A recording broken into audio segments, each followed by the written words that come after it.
Alors, la dernière fois, on a vu comment on était délivré de l'esprit de Balak et de Balaam, d'Amalek, donc de l'Antichrist. On avait vu à travers l'exemple de Lazare que nous devions être des hommes et accepter de rouler les pierres des tombeaux de nos vies, c'est-à-dire d'avoir un regard lucide sur notre chair, sur la condamnation de Dieu sur notre chair, qui est la mort. Et la sentence donc de cette condamnation, c'est la mort, et nous devons l'accepter. Certes, ce n'est pas toujours agréable de se regarder tel que nous sommes. Quand le Seigneur jette sur nous la lumière de l'Esprit et qu'il révèle en nous les failles et les aspects les plus sombres de notre être, c'est jamais agréable, mais c'est salutaire. Il nous faut être des hommes faits, des hommes et des femmes faits, qui acceptons de voir le regard de Dieu sur nos vies, parce que cela nous pousse à un esprit de repentance, un esprit qui va nous amener à nous abandonner à Dieu en Jésus-Christ, et non pas à nous enfermer dans une religiosité qui n'est faite que de rites et puis de bonnes actions, entre guillemets, qui parfois, et bien souvent, va flatter notre ego. J'aime à dire souvent que l'ennemi de nos vies, Satan, il n'est pas contre la religiosité, loin de là. Si la religiosité et si la religion, entre guillemets avec un petit r, nous éloigne de la religion avec un grand R, c'est-à-dire une vie en Jésus-Christ et puis recevoir de Christ la vie, ça ne le dérange pas. C'est pas un problème. Les rites religieux, pour Satan, ça ne lui fait pas peur. Toutes nos réunions, toutes nos conventions, tous nos temps de prière, de louange, si nous ne sommes pas en Jésus-Christ, ça ne lui fait pas peur du tout. Par contre, il a peur d'un homme ou d'une femme qui est à genoux, cherchant la pensée de Dieu et se livrant entièrement à Jésus-Christ et à son esprit, de manière à pouvoir rentrer dans le combat spirituel. Là, oui, ça lui fait peur. Mais la religion ne lui fait jamais peur. Donc, on avait vu que certaines personnes allaient accepter de se voir telles qu'elles sont, accepter la sentence de Dieu sur leur vie, et elles vont vivre le miracle de la résurrection en acceptant la mort comme sentence. On avait vu que pour ressusciter, Lazare était encore emmailloté, il ne pouvait pas sortir de lui-même. Cela nous montre que la vie de résurrection est un miracle de Dieu. Ce n'est pas nous qui pouvons la provoquer, ce n'est pas nous qui pouvons la déterminer ni la fabriquer. C'est Dieu, c'est un miracle. Nous sommes une nouvelle création en Jésus-Christ. Ensuite vient le temps il faut enlever les bandages, il faut enlever les linges, c'est-à-dire que là, il faut accepter cette vie de consécration et de sanctification tout au long de notre marche chrétienne. C'est Christ lui-même qui nous libère de l'esprit de Balak et de Balaam. Et je vous avais dit plusieurs fois qu'il y avait une petite sucrerie que le Seigneur avait fait, et je vais vous en faire part maintenant. Balak est l'arrière-grand-père d'une dame qui s'appelait Ruth. Ruth descend de Balak. Et le Messie descend de Ruth. Alors, pourquoi je dis que c'est une petite sucrerie? Simplement parce que dans le mal absolu, qui est représenté par Balak et Balaam, qui eux forment Babel et Amalek, nous avons le Messie qui va venir pour détruire leurs œuvres.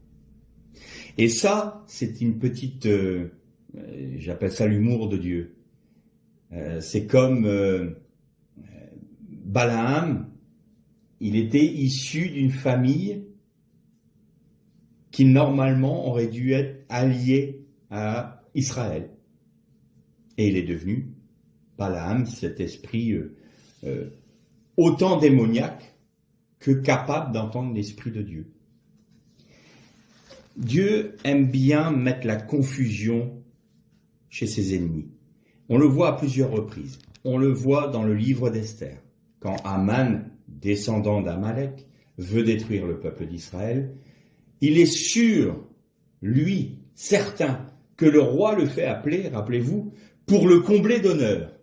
Or, hasard, le roi ne peut pas s'endormir.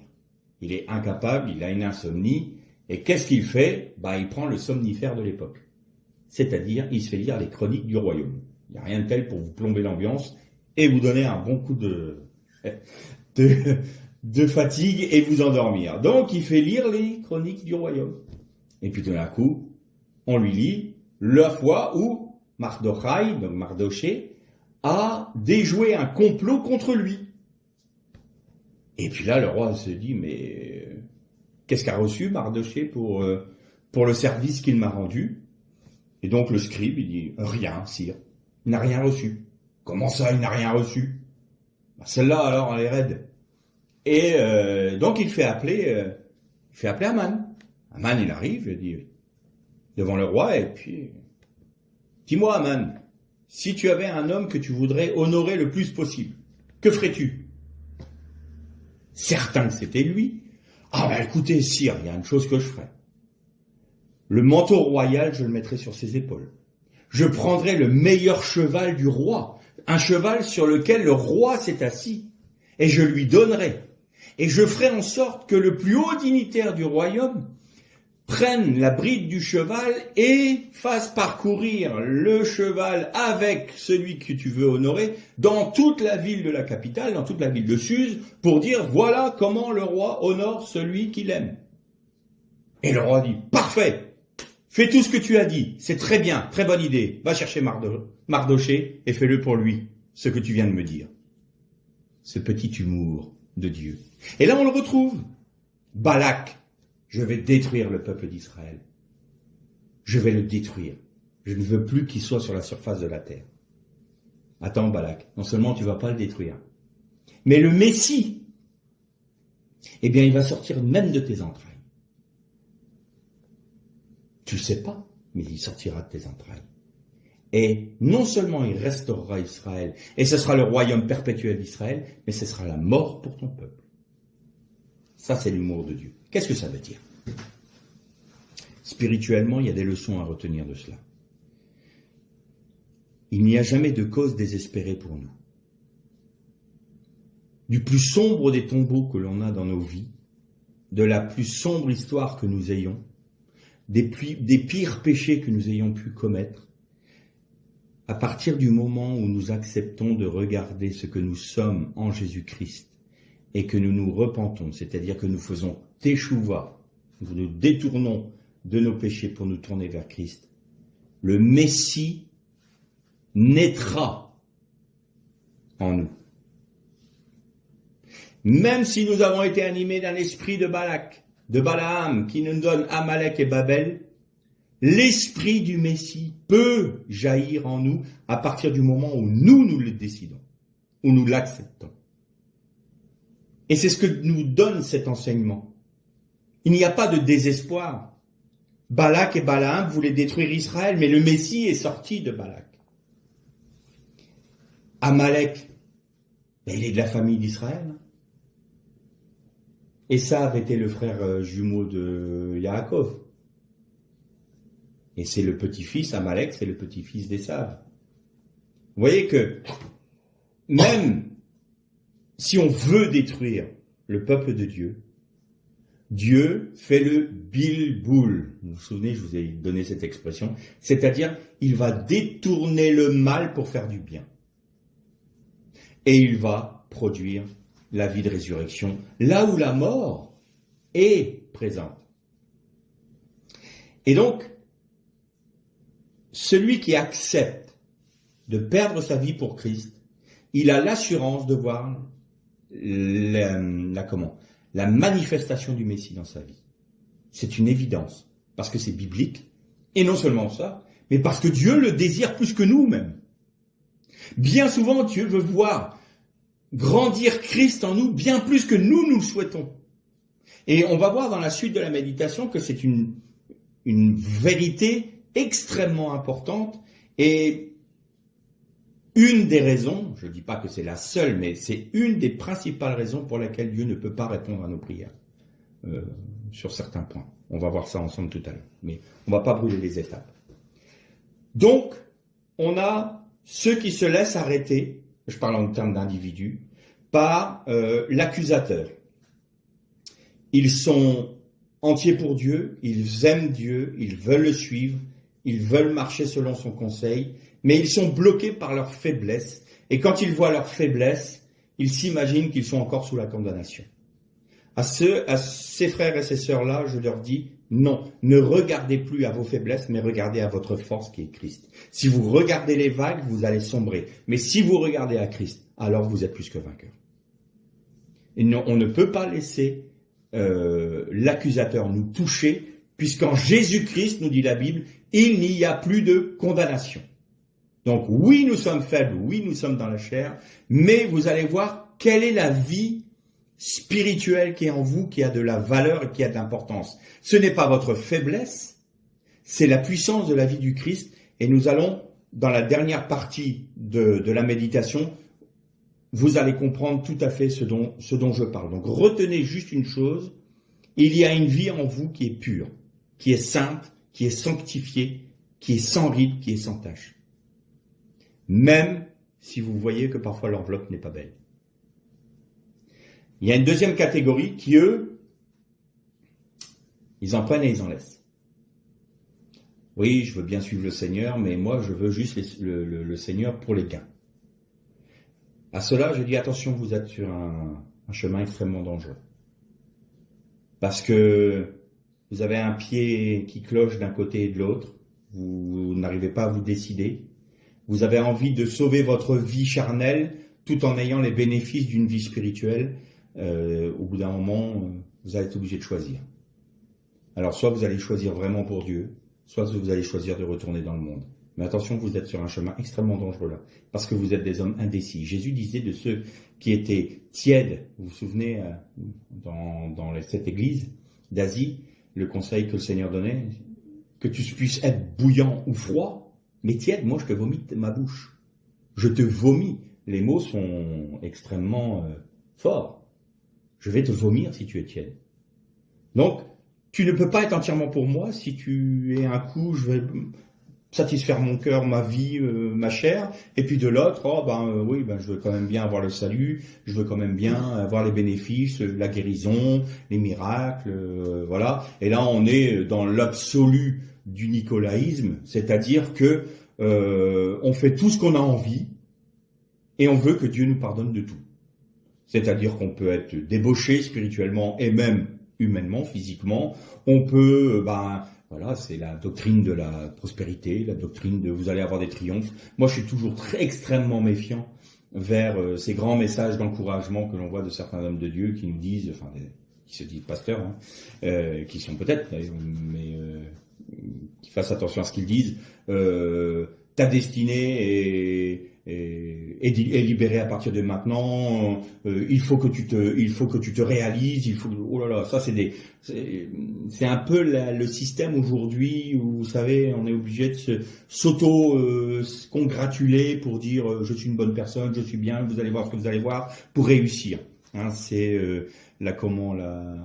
la réussite personnelle, ou je ne sais plus comment ils appellent ça. Enfin, il y a des bouquins, des librairies entières de bouquins de ce genre de trucs-là, pour soi-même, comment se réaliser, comment être bien, comment être ceci, et tout est égocentré. Alors quand j'entends ça, moi, ce genre de message allié à l'évangile, je suis un peu réticent. Non, c'est en Christ, pas en nous. Moi, ça ne m'intéresse pas de me réaliser, mais que Christ se réalise en moi, là, c'est déjà plus intéressant. Il y a une troisième catégorie de personnes, et ces personnes-là, elles ont appris qu'elles n'étaient plus accusées par Satan. Satan n'a plus de prise sur eux, ou du moins beaucoup moins, en termes d'accusation. Ce ne sont pas des personnes, des frères et des sœurs qui sont tièdes, ce sont des frères et des sœurs qui sont entiers pour Dieu. Mais ils ont une particularité. Ils acceptent de payer le prix. Et donc autant la dernière fois, on pouvait donner par le titre, j'ai donné le titre de la méditation, Balak et Balaam, l'esprit des Nicolaïtes, le chemin de la délivrance. Aujourd'hui, on pourrait l'intituler le chemin de la victoire. Quel est-il? Alors, j'aimerais pour qu'on développe un peu ça, on lise un texte dans le livre de la Genèse, chapitre 32, et on va lire à partir du verset 25. Genèse, chapitre 32, verset 25. Donc c'est l'histoire cet événement se passe au moment où Jacob sait qu'il va vers son frère Esav et qu'il est avec 400 hommes armés et qu'il veut tuer son frère Jacob. Donc du coup, il emmène des serviteurs des troupeaux comme cadeau, il essaye d'amadouer son frère pour éviter qu'il se fasse tuer. Et donc Jacob, au bout d'un moment, en ayant fait passer toute sa famille, ses enfants, ses épouses, ses troupeaux, les cadeaux qu'il offre à son frère, il se retrouve tout seul une nuit et on a le récit qui suit. Jacob resta seul, alors un homme se battit avec lui jusqu'au lever de l'aurore. Voyant qu'il ne pouvait le vaincre, il le frappa à l'articulation de la hanche, et l'articulation de la hanche de Jacob se démit, pendant qu'il se battait avec lui. L'homme dit, laisse-moi partir, car l'aurore se lève. Jacob répondit, je ne te laisserai point partir sans que tu ne me bénisses. L'homme lui dit, quel est ton nom? Il répondit, Jacob. L'homme reprit, Jacob ne sera plus ton nom, le nom qu'on te donnera, mais Israël, car tu as lutté avec Dieu et avec les hommes, et tu as été vainqueur. Jacob l'interrogea en disant, je t'en prie, indique-moi ton nom. Il répondit, pourquoi demandes-tu mon nom? Il le bénit là. Jacob donna à cet endroit le nom de Péniel, car dit-il, j'ai vu Dieu face à face et mon âme a été préservée. Le soleil se levait lorsqu'il passa Pénuel, Jacob boitait de la hanche. C'est pourquoi jusqu'à ce jour, les fils d'Israël ne mangent pas le tendon qui est à l'articulation de la hanche, car Dieu a atteigni Jacob à l'articulation de la hanche au tendon. Et d'autres versions nous disent, et Jacob s'appuya sur son bâton. C'est un événement, tout le monde connaît, le combat de Jacob avec l'ange, et il change de nom. Jacob est l'expression parfaite du vainqueur, là. Parce que c'est un homme, Yaakov, c'est le roublard. Yaakov, c'est le supplanteur. Et il essaye d'amadouer son frère en ce qu'il dit là, ça va être chaud pour mes fesses, pardonnez-moi l'expression. Je risque de me prendre une bonne raclée, il va me mettre à mort, et là, ça va chauffer pour moi, quoi. Donc je vais amadouer mon frère. Donc j'emmène des troupeaux, on calcule comment je peux faire humainement pour ne pas avoir de problème et me sortir de la mauvaise situation dans laquelle je suis. Après tout, même avec la vanne, j'ai réussi à le rouler, il n'y a pas de raison que j'arrive pas à faire pareil avec mon frère. Et puis, du coup, il se retrouve tout seul parce que tout ça... Et puis, on peut imaginer facilement son état d'esprit. Pas tranquille du tout. Il dit, maintenant, demain, je vais le rencontrer, mon frère. Et là, comment ça va se passer? Est-ce qu'il a accepté mes cadeaux? Est-ce qu'il a respecté ma famille? Il a peut-être mis à mort mes enfants. Il a peut-être mis à mort mes épouses. Je ne sais pas. Il a peut-être décimé mes troupeaux. Il a peut-être tué tous mes serviteurs. Je ne sais, et il est tout seul. Et tout d'un coup, il se met à se battre contre un homme. Et ça, c'est étonnant parce que il est dit, et comme l'homme voyait qu'il ne pouvait pas le vaincre, comme l'homme vit qu'il ne pouvait pas le vaincre. C'est-à-dire que Jacob avait le dessus sur l'ange. Jacob avait le dessus. C'est quoi ce combat-là? Eh bien, c'est le combat de notre chair contre l'Esprit de Dieu. C'est Jacob qui lutte pour rester Jacob. Et donc, il va lutter toute la nuit. Non, c'est moi qui ai raison. Et l'ange, il n'arrive pas. Jacob a le dessus. Il résiste, il résiste, il résiste. La chair de Jacob est plus forte que l'esprit. Je ne veux pas me soumettre à l'esprit. Je ne veux pas. Et tout d'un coup, l'ange, voyant cela, il frappe où? Au tendon de la hanche. Alors on pourrait dire, tendon de la hanche, pourquoi le tendon de la hanche? Il y a deux raisons. Il paraît que médicalement, le tendon de la hanche est l'endroit le plus dur qui soit dans le corps humain.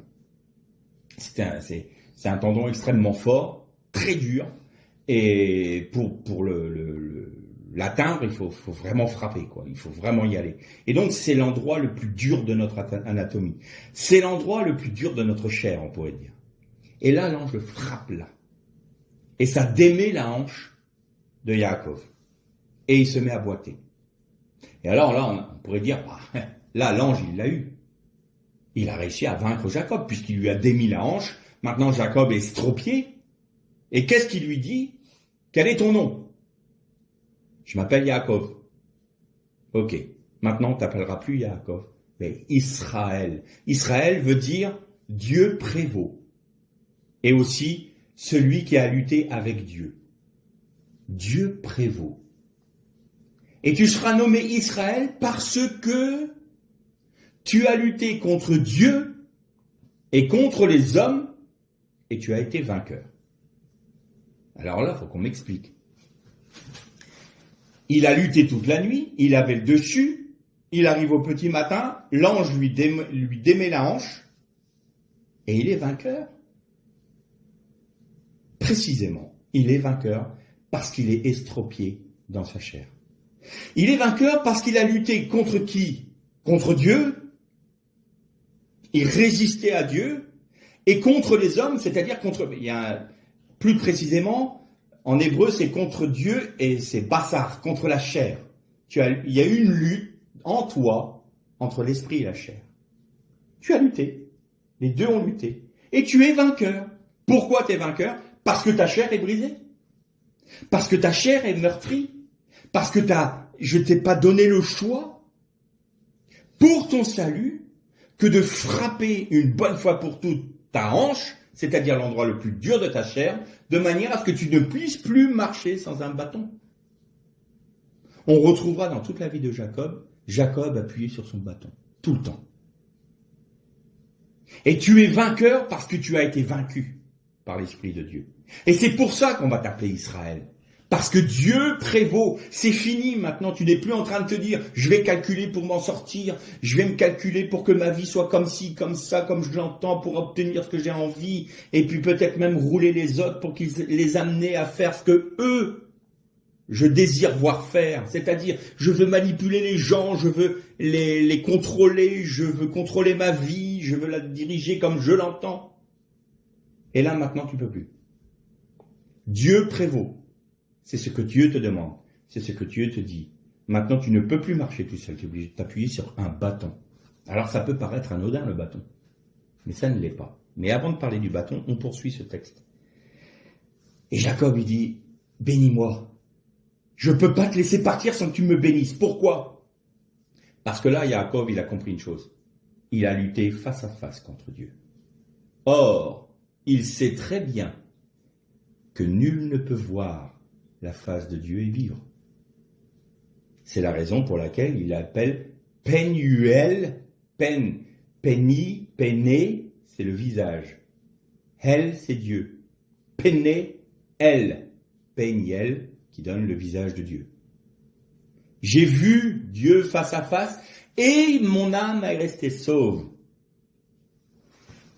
Donc, Yaakov a compris que là, en ayant vu la face de Dieu, eh bien, Yaakov est mort.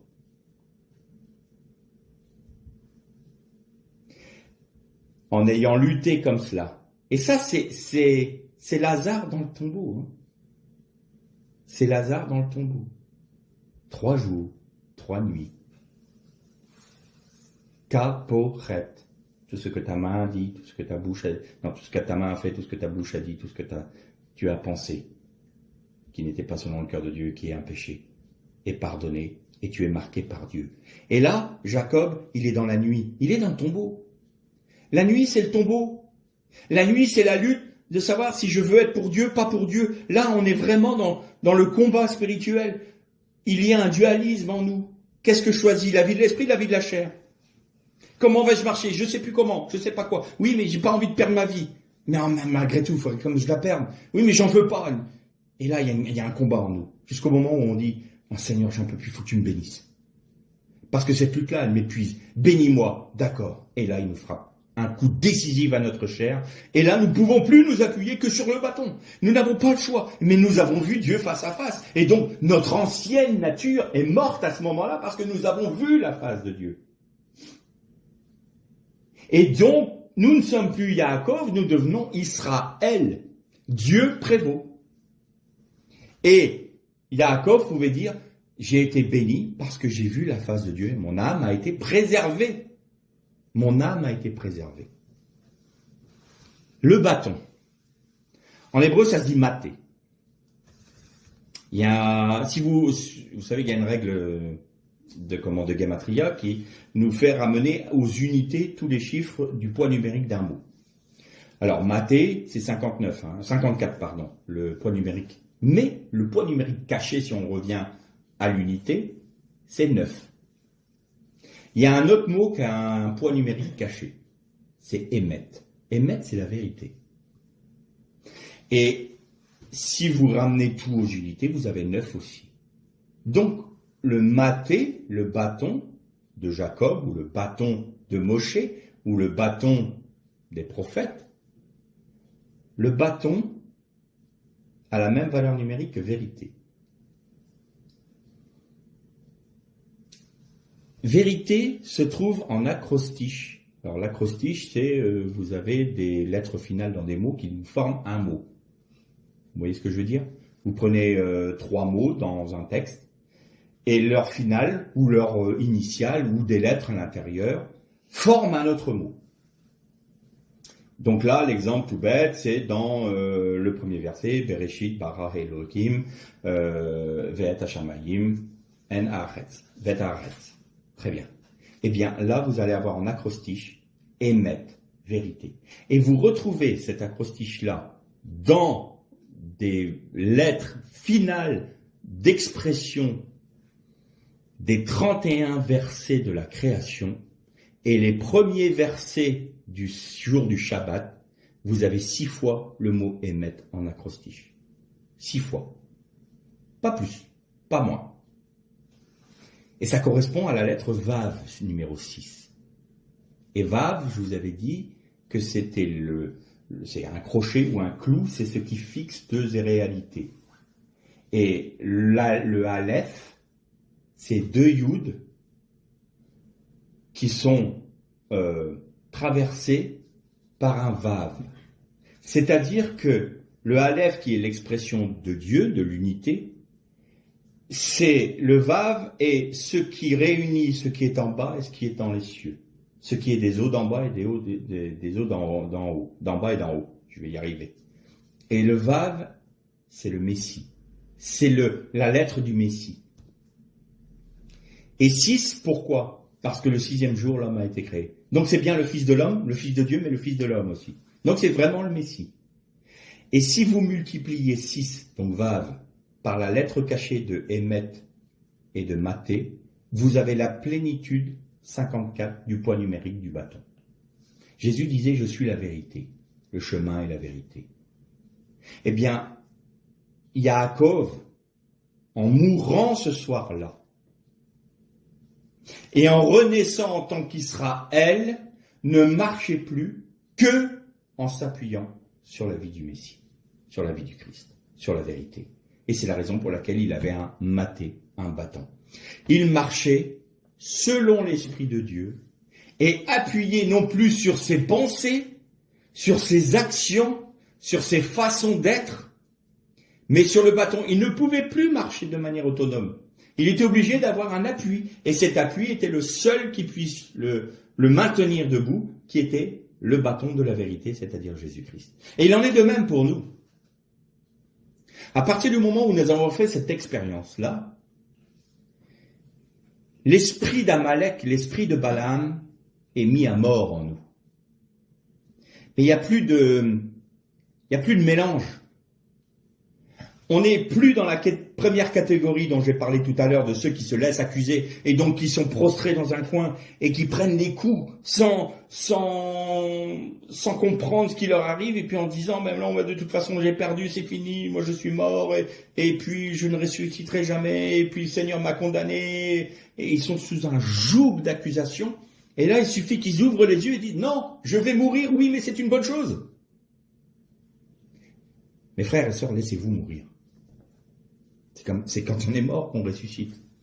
Mais avant de mourir, on ne peut pas ressusciter. Laissez-vous mourir, mais ne vous laissez pas accuser. Christ est votre vie. Et ceux qui sont en mélange, sont en pleine lutte là. Oui, non, ils sont Jacob, ils sont toujours Jacob. Ils ne sont toujours pas pleinement une nouvelle création. Ils sont encore Jacob. Et ils luttent. Alors, ils luttent contre eux-mêmes, ils luttent contre Dieu, ils luttent contre les hommes. Bah oui. Je vais calculer, tiens, comment mon frère Ésaü pourrait éviter de me tuer. Attends, je réfléchis. Qu'est-ce que je fais? Elle est où la prière? Seigneur, voilà la situation. Je la remets entre tes mains. Conduis-moi, guide-moi. Non, je vais trouver une solution. Réfléchissons. Qu'est-ce que je peux faire? J'ai trouvé. Je vais emmener mes serviteurs. Je vais déjà lui emmener des troupeaux. Et ça va être cadeau. Déjà, ça va l'apaiser si je lui offre des cadeaux. Après, je vais avoir ma famille. Ils vont arriver. Là, je présente mes enfants. Je prends des risques. Donc, il va se dire, bon, quand même, il me fait confiance. Et puis, après, mes épouses. Et puis, je vais encore offrir d'autres cadeaux. Et tous mes serviteurs. Et en dernier, j'arriverai, je me prosternerai devant lui. Et je lui dirai, me tue pas, s'il te plaît. Voilà, ça, c'est une bonne idée. Et là, le plan change tout. Le Seigneur arrive et dit, c'est pas comme ça que je veux que ça fonctionne. Je veux que tu meurs. Je veux que Jacob reste dans cette caverne. Je veux pas que Jacob revienne. Alors il y a une lutte. Mes frères et sœurs qui entendent ce message, si vous êtes dans la situation où vous êtes en train de vous dire, je veux pas perdre ma vie, mais en même temps, j'ai envie d'être au bénéfice du Christ, vous êtes dans cette situation-là. Il faut vous laisser frapper. Parce que vous êtes vainqueur si vous êtes vaincu. Un vainqueur, c'est un vaincu. Un vainqueur spirituel, c'est un vaincu. Un vainqueur spirituel, c'est celui qui a dit, ok, stop, moi j'arrête. C'est celui qui a rendu les armes devant Dieu. C'est celui qui a rendu toute opposition à Christ. Il a déposé tout ce qu'il était au pied de la croix. Il a dit, terminé, fini, j'en peux plus. Bénis-moi parce que je peux plus. Et il est relevé en vainqueur. Et il s'appelle Israël. Israël. Dieu prévaut. C'est Dieu en premier. Là, il est plus bouillant. Si, pas au contraire. Il n'est plus tiède et il n'est plus froid, mais il est bouillant. Quand on est accusé, on peut redevenir tout à fait froid. On peut perdre complètement le premier amour en se disant de toute façon, quoi que je fasse, ça marche pas. Et on va comprendre pourquoi que quoi que je fasse, ça marche pas. Parce que on va attaquer un autre thème là maintenant. Là, je suis en train de parler de ceux qui sont victorieux.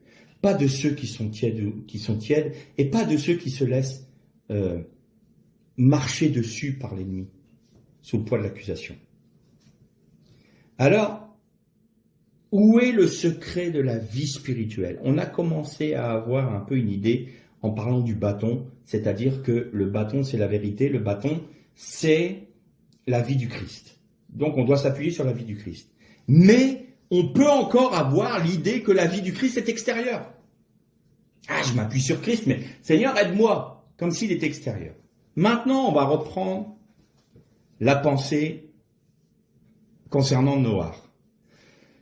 C'est tellement riche, Noé, que je ne sais pas si on arrêtera un jour d'en parler.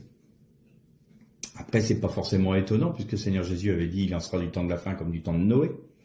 Donc, qu'on en parle, ça ne paraît pas surprenant. Surtout dans les temps dans lesquels nous vivons. Quand Noé a relâché la colombe, la Yona, se dit en hébreu. Alors la première fois, la Yona virevolta comme l'esprit, la rouar, virevoltait au-dessus des eaux, dans le premier verset de la Torah. Et l'esprit de l'Éternel planait au-dessus de la surface des eaux. Et l'esprit, la rouar de l'Éternel, virevoltait ou frémissait au-dessus de la surface des eaux. Et là, la Yona, Elle frémit et virevolte au-dessus de la surface du déluge. Donc on retrouve cette nouvelle comme un nouvel état de création. On retrouve un tohu-bohu, on retrouve une destruction et en même temps l'Esprit de Dieu qui est là. Et vous avez noté, donc la rouar, premier verset de la Torah, la rouar virevolte au-dessus de la surface des eaux. L'agent de la création est là et frémit. Il y a des moments quand Jésus, et notamment quand il s'est trouvé devant le tombeau de Lazare, il est dit « Et Jésus frémit en son esprit ». Pourquoi l'esprit frémit au-dessus des eaux? Parce que l'esprit sait que la vie va venir. Et alors il frémit. Et tout d'un coup, le Père donne un ordre. Et quel était l'ordre? Que la terre devienne sèche? Non. Il faut que la vie vienne, parce que l'esprit est un esprit de vie. Et l'esprit, il frémit à la vie. C'est le fait qu'il ressente que la vie arrive, c'est ça qui le fait frémir. Et Dieu dit que la lumière soit. Et la lumière qui est venue à ce moment-là, c'était la lumière du Messie. Le Messie est la vie. Je suis la vie, la résurrection, disait Jésus. Je suis la résurrection et la vie. Et donc, l'Esprit de Dieu frémit parce que c'est la manifestation du Messie, de la lumière du Messie qui va se faire dans le monde. Alors il frémit. Et la lumière arrive. La lumière du jour 1, la lumière du Messie est là. Et là, à nouveau, on voit que la Yona, elle virevolte au-dessus des eaux. Elle frémit. Elle frémit à quoi? Elle frémit et elle cherche. Qu'est-ce qu'elle cherche? Elle cherche un endroit où elle peut se poser. Alors, je suis sûr que c'est la Yona qui s'est posée sur Jésus. Je fais juste une parenthèse là. Si on lit la Torah et la Bible, dans notre temporalité, on fait fausse route. La Torah n'a pas été écrite dans la temporalité, ni dans la chronologie. La Torah, elle a été écrite et inspirée dans l'éternité. C'est-à-dire que hors du temps, hors des limites de l'homme, hors des limites de l'univers, elle est hors du temps. Donc, ce qui s'est passé hier se passe encore aujourd'hui. Ce qui se passe aujourd'hui s'est déjà passé hier. Et ça nous paraît totalement étrange, mais Dieu, pour lui, c'est rien. 1000 ans, c'est comme un jour c'est comme 1000 ans. Donc, n'oubliez jamais que si vous abordez la Torah dans une pensée temporelle et chronologique, vous ne pouvez pas trouver des secrets parce que vous n'êtes pas dans la dimension éternelle, vous êtes dans une dimension temporelle. Donc, n'oubliez jamais que la Torah se lit dans l'éternité et pas dans la temporalité. Donc, la Yona frémit. Elle cherche un endroit où poser son pied. Et donc, elle revient au Père. Comment ça? Revient au Père. Oui, Noar. Noar, c'est repos. Et quand vous inversez le mot miroir de Noar, c'est reine, c'est grâce. Oui, c'est le Père. Le Shabbat, c'est le Père. La grâce vient du Père. Donc l'esprit, la Yona, revient au Père. Et Noar tendit la main et reprit la Yona, la colombe. Et il la fait rentrer dans l'arche. Il attend encore 7 jours. Ça, c'est magnifique. Magnifique. Il n'y a pas de hasard. 7 jours, bon, c'est une semaine. Non, 7 jours, c'est la plénitude de la patience. J'attends encore le comble d'un temps, d'un cycle. J'attends l'accomplissement complet d'un cycle. Et je renvoie mon esprit à la surface des eaux. Et la Yona revient. Elle repart. Et elle est en train de frémir au-dessus des eaux. Et là, qu'est-ce qu'elle revient? Elle revient avec quoi? Avec une feuille d'olivier. Mais il y a quand même une chose intéressante, parce que le terme hébreu, c'est ale zayit tachaf. Ale, c'est la feuille. Zarit, c'est un olivier. Et tachaf, c'est arraché, déchiré. Alors quand j'ai vu ce mot-là, je vous laisse deviner que ça m'a un peu interpellé. Déchiré. Et là, la Yona revient avec, tenez-vous bien, elle revient avec ce qui va être la messianité du Fils de l'homme, c'est-à-dire la feuille d'olivier. L'huile d'onction sainte était faite avec de l'huile d'olive, de la première pression, de la plus pure qui soit. Il y avait des aromates et des parfums où nul n'avait le droit de reproduire cette huile, ni pour s'en servir, ni même pour la sentir. Parce que, nous dit la Torah, l'huile d'onction sainte ne peut pas couler sur la chair de l'homme. C'est une chose très sainte. Et donc la Yona, l'Esprit de Dieu, ramène au Père, je paraphrase, on fait l'image spirituelle, elle ramène au Père quoi? Une promesse. J'ai frémi parce que je sais que la messianité du Messie, oindre, c'est messianiser, on pourrait dire messianiser. La messianité du Messie est là, mais elle est issue d'une déchirure. Et là, on se dit, ça nous parle de quoi? C'est la promesse qu'un jour le Messie sera déchiré sur la croix. Et que de cette déchirure-là, la rédemption et la vie va découler, comme l'huile d'onction sainte va couler sur le monde. Très bien. On va encore aller plus loin. La Yona revient avec la feuille d'olivier arrachée, déchirée, et le Père retend la main et reprend son esprit. Et il attend. Et quand il relâche la Yona, 7 jours, encore un cycle, il relâche la Yona, la colombe, et elle va se poser où? Sur le Messie. Parce que ce qu'elle attendait, c'était pas la terre sèche. Si elle a pu arracher un rameau d'olivier ou une feuille d'olivier, elle pouvait se poser sur l'olivier où elle arrachait. C'est pas là le problème. Elle attendait de se poser sur celui qui devait être messianisé, justement. Sur le Messie. Et donc, elle est partie se poser sur le Messie, et nous retrouvons ce récit-là, au moment où Jésus sort du baptême du Jourdain, et où la colombe vient sur lui pour le messianiser. Il est sorti des eaux d'en haut pour recevoir la messianité ici-bas et pouvoir apporter au monde la lumière du jour 1. Bien. Maintenant, au titre individuel, pour nous, ça veut dire quoi? Eh bien, l'Esprit de Dieu est envoyé par le Père vers chacun d'entre nous.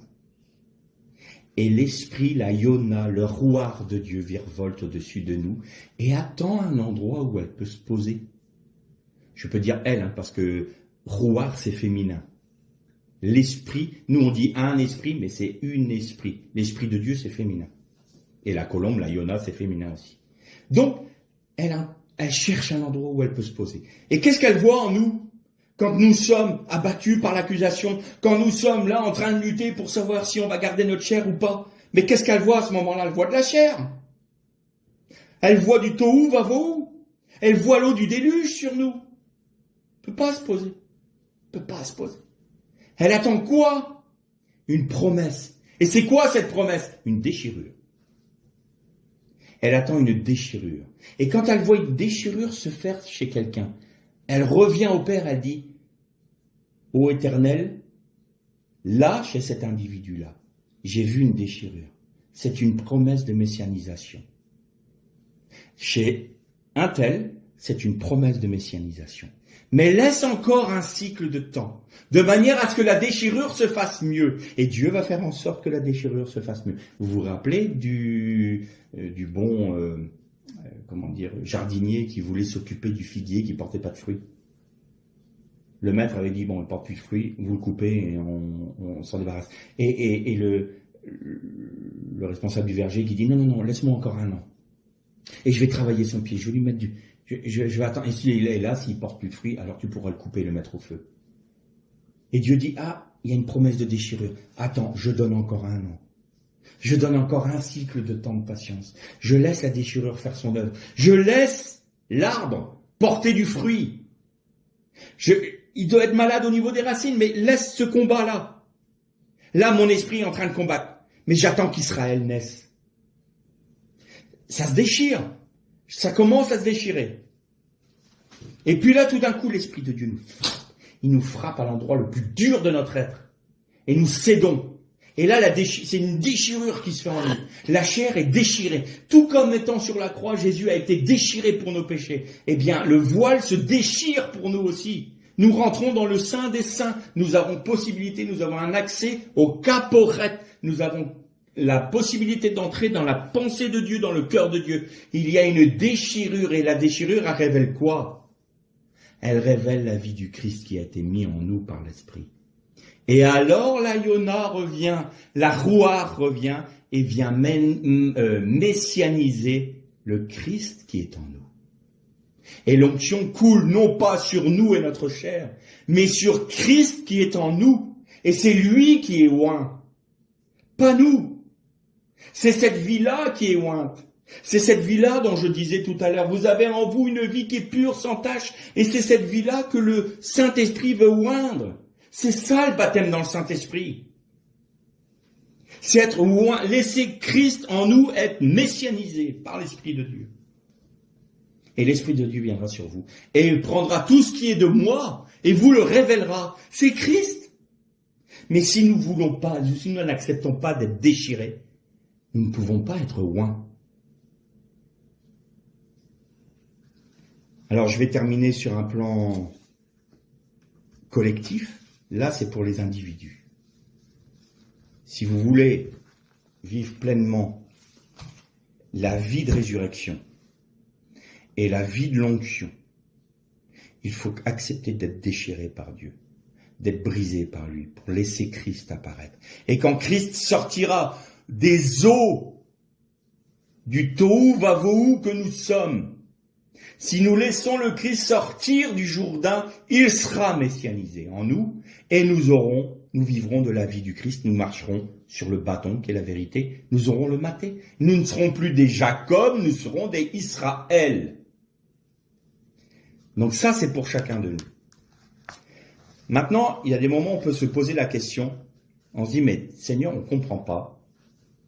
Parfois, dans nos églises, on est là, et puis on te demande, ta parole dit que tu guérirais des malades, que tu ressusciterais les morts, que tu confirmerais ta parole par les signes et les prodiges qui l'accompagnent. Et pourtant, ça paraît être anecdotique. C'est pas la marche normale que l'on voit.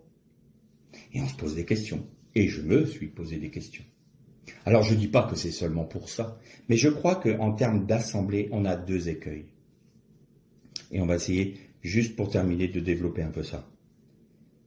La première chose, c'est que je remarque que dans le christianisme, et notamment dans le christianisme occidental, on est comme au temps d'Israël, Israël au temps de Jésus.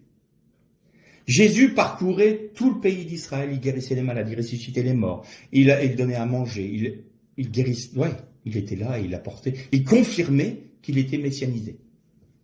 Et pourtant, il y avait encore des gens qui étaient autour de la piscine de Bethesda et qui attendaient potentiellement qu'un ange vienne agiter l'eau. Et ils espéraient pouvoir être plongés dans l'eau les premiers pour être guéris.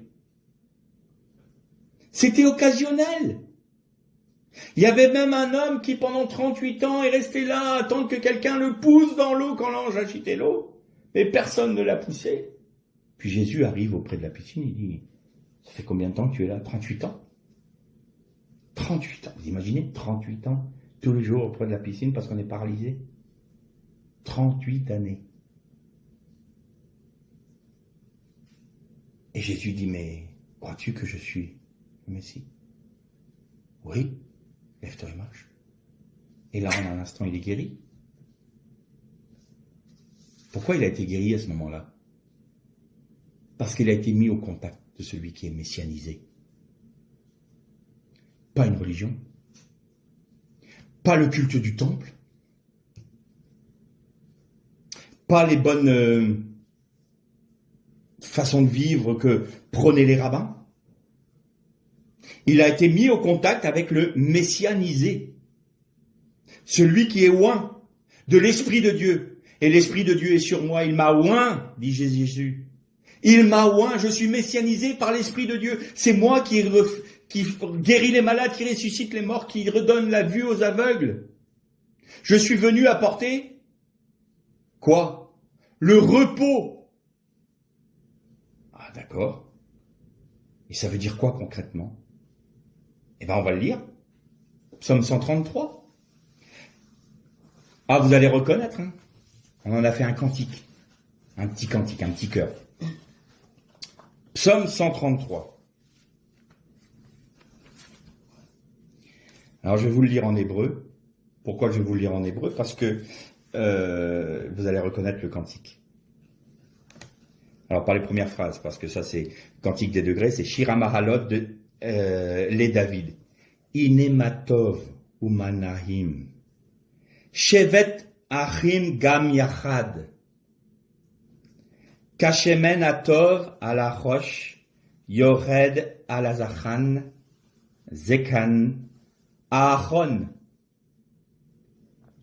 Sheyored alpi midotav.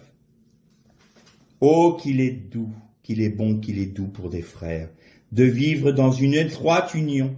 C'est comme l'huile parfumée sur la tête, qui coule sur la barbe d'Aaron. Elle humecte le bord de sa tunique, de son vêtement. Là, on nous parle de messianisation. C'est comme l'huile. Et il est dit, Kashemen atov. Kashemen, c'est comme l'huile la meilleure, l'huile la bonne huile. Kashemen. Mais il y a un mot qui est intéressant. Inematov manahim. D'accord?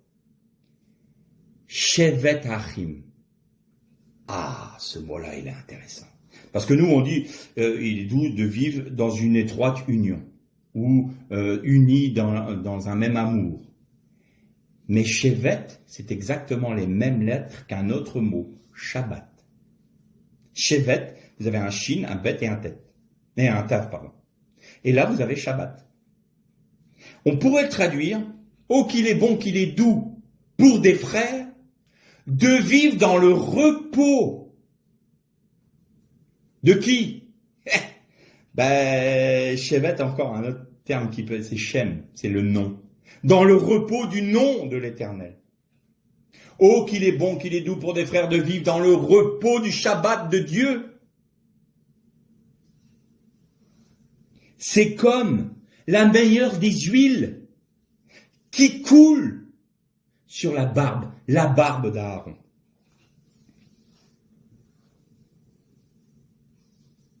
La meilleure des huiles qui coule sur la barbe d'Aaron. C'est comme être dans le repos de Dieu. Ça, c'est l'unité. Il y a deux choses qui gangrènent l'Église, je disais aujourd'hui.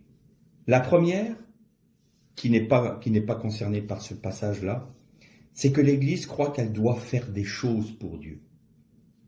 Elle doit accomplir des œuvres pour lui. C'est-à-dire que Dieu, en Jésus-Christ, les a sauvés, les a éloignés du jugement, les a réconciliés avec le Père, et après ils se disent, pas de problème Seigneur, merci, nous te louons pour cela, maintenant on va bosser pour toi. Et qu'est-ce qui se passe à ce moment-là? L'huile d'onction simple, ne pouvant pas couler sur la chair de l'homme, et que les pensées des hommes ne sont pas les pensées de Dieu, eh bien Dieu retient son esprit. Il ne peut pas oindre cette vie-là, parce que ce n'est pas la vie de son fils qu'il voit. C'est la vie des hommes et des femmes qui ont pris des décisions selon les critères qu'ils ont déterminés. On va conduire notre assemblée comme une entreprise. Alors je vais vous donner la vision de l'Église pour l'année à venir. Je la vois comme ci, comme ça. Mais ça, c'est issu de quoi? De qui? Ça me fait penser au président américain qui vient faire son discours de l'État de l'Union, quoi. Alors, pour les années à venir, je vois les États-Unis, nous allons prendre telle direction, nous allons faire telle chose, comme ci, comme ça, notre politique étrangère sera comme ça, notre politique intérieure sera comme ça. Voilà, l'État de l'Union. Eh bien, parfois, il y a des pasteurs qui arrivent, je vais vous donner la vision que j'ai de l'église pour les années à venir. Donc, moi, je vois que la direction que nous allons prendre, c'est ça, nous allons accomplir ça, nous allons faire telle œuvre, Il est où Dieu, là? Il est où le messianisé, là? Le messianisé, il faut qu'il bénisse. Seigneur, nous voulons ton huile. Bénis-nous. Oins-nous. Non, non, Dieu ne nous oindra jamais. Nous ne serons jamais messianisés. L'huile d'onction sainte ne peut pas couler sur la chair des hommes. Donc il y a ceux qui sont là, ils croient qu'ils doivent bosser pour Dieu. Et puis il y a ceux qui de toute façon s'en moquent. On n'en veut pas. Ce qui se passe au niveau de l'individu se passe aussi au niveau de l'Église. C'est-à-dire que je lutte avec l'ange. Non, je ne céderai pas, c'est ce que j'ai envie. Pas ce que Dieu veut. Pas ce que l'Esprit désire. Moi d'abord. Nous, on va faire ça. Nous. On veut être reconnu par un tel, on veut être comme si, on veut que tout le monde nous regarde. Seigneur dit, mais moi je veux oindre le Messie. Je ne peux pas oindre quelqu'un d'autre que le Messie. Si vous laissez le Messie, eh bien à ce moment-là, je vais pouvoir envoyer mon huile d'onction sainte. Et alors le deuxième écueil, c'est quoi? Alors là, c'est terrible. C'est la division. C'est la discorde. C'est les disputes. Oh, qu'il est bon. Oh, qu'il est doux. Iné matov. Iné, c'est... Il y a Ani dans ce mot-là. C'est moi. Je m'engage avec vous parce qu'il est bon pour des frères. Il est doux. Iné matov. Umanahim. Shevet Achim. Et Shevet Achim qui nous donne le Shabbat, Devi. Achim, c'est Devi. Vous savez, on dit toujours qu'on parle de l'arbre de la vie. C'est pas une bonne traduction en fait. Parce que on dit Etz Chaim.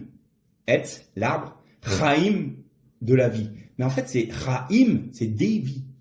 C'est l'arbre des vies. La plénitude des vies. Ma vie unie à celle du Christ, c'est l'arbre des vies. Et donc l'huile d'onction sainte va couler où? Là où il y a l'unité, parce que l'unité, c'est quoi? C'est là où un ou deux s'accordent en mon nom. Je suis où? Au milieu d'eux. Et si je suis au milieu d'eux, je vais être loin là. Et si vous êtes loin, si Christ est loin au milieu de nous, alors nous sommes un corps parfait. Nous avons l'onction du Messie. Si nous vivons cela, où voulez-vous qu'Amalek se cache? Comment voulez-vous qu'un Balak, qu'un Bilam puisse atteindre une personne comme ça ou une assemblée comme ça? C'est pas possible. Parce qu'ils ne prêtent pas le flanc aux attaques. Ils sont solides. Ils sont du roc. Mais la division, c'est un cancer. Les disputes, les discordes, les interprétations des comportements des uns et des autres, la médisance, le jugement, le regard hautain sur l'autre, tout cela, c'est quoi? C'est rejeter l'huile d'onction sainte et dire au Seigneur, surtout tu ne nous guéris pas, tu ne fais pas de miracle. Pourquoi? Parce que si jamais Dieu le fait, il est obligé de nous juger parce que nous avons fait couler de l'huile d'onction sainte sur la chair. Ça revient à faire couler l'huile d'onction sainte sur la chair. Seigneur, bénis ce que nous avons décidé. T'es sûr? Tu es certain de ta demande? Tu es certain que c'est bien ce que tu veux? Parce que ce que tu demandes là, c'est un jugement contre toi-même. Par contre, Seigneur, quelle est ta pensée? Conduis-nous, dirige-nous. Nous, maintenant, nous avons compris que nous ne sommes plus des Yaakov, nous sommes des Israël. Nous nous appuyons sur le maté, le bâton de la vérité. Nous nous appuyons sur Christ et nous acceptons d'être déchirés afin que la Yona, le Rouar, la Rouar puisse venir messianiser le Christ qui est en nous. Alors là, oui, là, le Seigneur va répandre sa grâce. Alors, je ne suis pas en train de dire que toutes les fois où il n'y a pas de réponse aux prières pour les guérisons des malades ou pour toute autre intercession, c'est dû à ça. Mais je pense que ça en fait une grande partie. C'est une des plus grandes causes qu'il y a dans l'Église. Ensuite, le Seigneur peut aussi permettre qu'il y ait des épreuves dans les vies des uns des autres pour nous apprendre. C'est à nous de discerner les choses. Mais si nous sommes conduits par Dieu, alors nous discernons les choses. Mais notre problème, à nous, dans nos assemblées, et je nous inclus dedans, parce que l'homme est l'homme, c'est que nous interprétons la pensée de Dieu sans vraiment la chercher, et nous essayons d'accomplir l'œuvre de Dieu selon ses interprétations, et non pas selon ce que le Seigneur nous révèle. Et alors, ensuite, nous disons au Seigneur, nous voulons que tu bénisses ce que nous accomplissons. Nous voulons que tu bénisses nos désirs. Nous voulons que tu oignes nos pensées, que tu oignes nos décisions, que tu oignes nos interprétations. Et le Seigneur dit, je ne peux pas faire ça parce que je vais vous tuer. Je ne peux pas faire ça. Et ce n'est pas une punition quand il ne nous répond pas à ce moment-là. C'est encore un acte de grâce. Parce qu'il sait très bien que si jamais il le fait, il est obligé de nous juger. Et donc il y aura des morts, des malades, des personnes qui partiront avant l'heure. Alors, au terme de ces méditations sur Balak et Balaam, je répète une chose. Si nous sommes accusés, relevons la tête et regardons Christ. Acceptons d'être déchirés pour vivre pour lui. Si nous sommes encore dans le combat avec l'ange, baissons la garde. Laissons-le nous frapper. Laissons-le nous déchirer. C'est le seul chemin. Et pour ceux qui ont compris ce chemin-là et qui sont rentrés dans cette vie où ils dépendent de Dieu, attention de ne pas retourner à nos anciennes habitudes et à perdre notre premier amour. Parce que ça aussi, c'est un danger. La routine, c'est terrible. Et alors, au niveau des assemblées, j'ai envie de dire, bannissons toutes les discordes, les disputes, les querelles, les divisions, les regards hautains, les interprétations. Aimons-nous vraiment, vraiment, Inematov, Umanahim, Shevet Achim, Gam Yachad, parce que c'est là qu'il envoie la bénédiction. Gam Yachad, Inematov Umanahim, Shevet Achim, Gam Yachad, et ensuite vous avez Barar, le mot Barar qui est la bénédiction. Et vous savez ce qu'est la bénédiction? Barar, c'est s'agenouiller devant Dieu. C'est la première des bénédictions. Si on s'agenouille devant Dieu, on va regarder notre frère ou notre sœur comme étant supérieur à nous. Et notre frère ou notre sœur va nous regarder comme étant supérieur à elle ou à lui. Et vous savez quoi? Dans ces cas-là, on est tous égaux devant Dieu.